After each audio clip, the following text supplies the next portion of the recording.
আপনারা জানেন যে ইতিপূর্বে সেনা সদরের আদেশে সংযুক্তকৃত 15 জন অফিসার আইনের প্রতি শ্রদ্ধাশীল হয়ে আজকে ভলান্টারিলি স্বেচ্ছায় আন্তর্জাতিক অপরাধ ট্রাইব্যুনালে সারেন্ডার করেছে।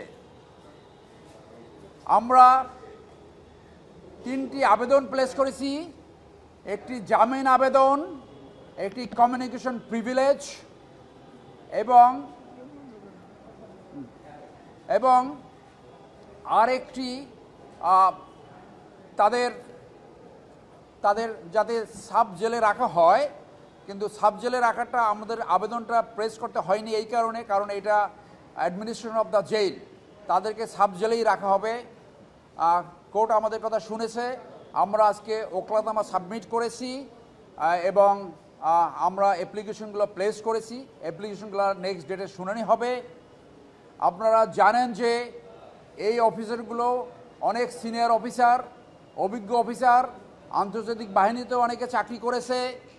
তারা আইনের প্রতি শ্রদ্ধাশীল হয়ে আজকে এই আদালতে তারা আত্মসমর্পণ করেছে। তারা সবাই আশা করে তারা এই আদালতের মাধ্যমে ন্যায় বিচার পাবে।